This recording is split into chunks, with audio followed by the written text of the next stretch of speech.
I love the Please Explain cartoons. So what inspired the creation of the series? It's quite a funny story, actually, because we, as an animation studio, had been making clips for online, making little sketches for a while. And it only maybe 3 or 4 years after we made one particular one, James Ashby, who's the chief of staff at One Nation, was actually on the toilet watching it. And he went, this could actually work for Australian politics. And he gave us a call. And pretty much we hit it off from that first phone call onwards, really. And it was that merging of satire, but with something educational. It was for the federal election 2 years ago, so 12 months ago, really. So it was for that, and it was merging those two things together, which I actually think at its absolute core is a really powerful thing to do. It wasn't just throwing haymakers at any politician and for any reason. It was actually at its core educational. So that was something that we could absolutely stand by and get around. But since then, it's just grown, and especially as we go into this second season now as well, we've just continued to step it up and get sillier and wackier, but also do and talk about really important topics at the same time. Yeah, I mean, the characters are so recognisable. They're instantly recognisable, and that, but also they sort of look like cartoons.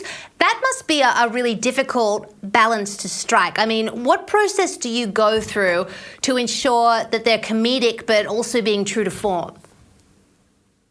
So it's full credit to our designers, really, who coincidentally are two very left-leaning gentlemen. Based here in Melbourne in the danger zone. So they'll often get a pitch. So sometimes it might be, we're going to do Clive Palmer and we do him as Jabba the Hutt, or it might be Jackie Lambie and we're going to make her look a little dishevelled. And then sometimes you've got tough ones like Matt Canavan. What do you do for Matt Canavan? We typically pick like one particular feature to highlight, say like the forehead on Canavan's enormous. So we'll pick something like that.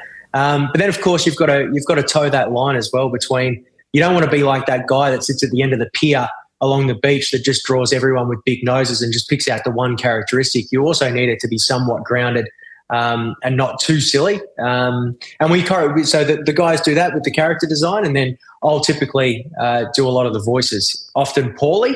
And typically, if I'm doing a poor voice for you, it's almost just as offensive as if I do a perfect impersonation of you.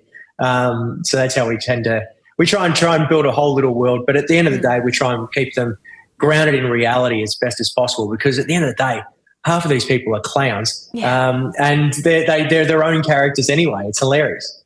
Well, which voices do you do? I'm listening to you speaking. I'm like, is that Albo? Is that, which ones do you do? Yeah. So out of sheer necessity, I do a majority of the voices out of sheer necessity, just because you can't really find people in the arts to want to do this sort of stuff. So, of course I'll do Albo's voice, which is really it's not even his voice. It's just an awful voice. And then, of course, first season I was doing ScoMo, which was just my voice anyway. One of my favourites is Bob Cannon. I love him. And I love doing that. And, of course, Adam Bant, who actually just coincidentally is about 200 metres down the road. Oh, gosh. So I'll typically do all the voices myself. And then for the female voices, we'll bring someone in, except if we're doing Lydia Thorpe or something like that I can easily carry it, because it's basically just screaming. Yes. Or Penny Wong. I've noticed that it seems to be a gentleman who always does Penny. Is that you? Yes, that's me. That's as deep as I can go. The deepest voice I can do.